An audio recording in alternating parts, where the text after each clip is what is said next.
It's time to unlock the mysteries of the unseen.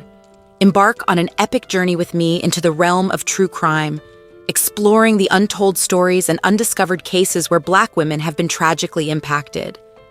Each episode will take you beyond emotional heartbreak and fuel your passion to do whatever it takes to seek justice and amplify the voiceless. Together, let's shine a spotlight on these forgotten stories and uncover long-lost truths. This is No Tears for Black Girls.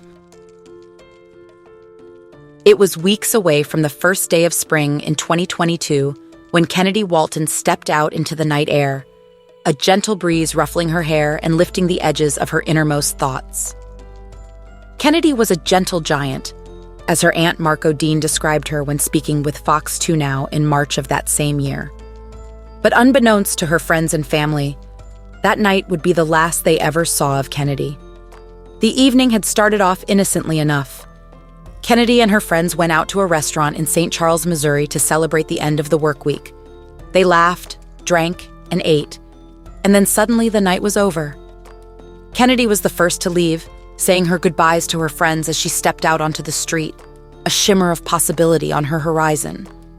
But when the morning came, Kennedy was nowhere to be found. Her friends and family were beside themselves with worry. Had Kennedy gone somewhere?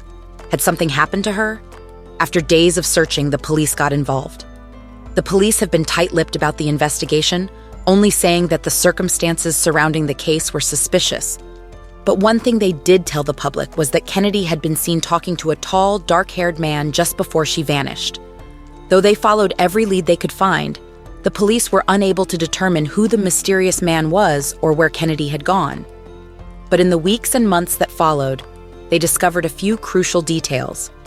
First, the police found out that Kennedy's cell phone had been used to make a call to a payphone in a nearby city. The phone number had been disconnected, and the police were unable to trace it.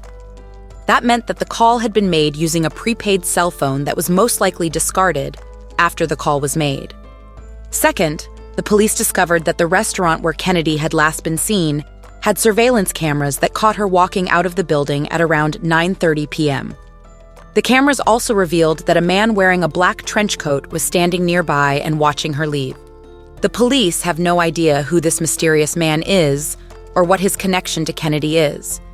They have put out a nationwide call for information in the hopes that someone will come forward with more information. But so far, the case has gone cold. The gentle giant is lost in the night, and her friends and family are left with nothing but questions.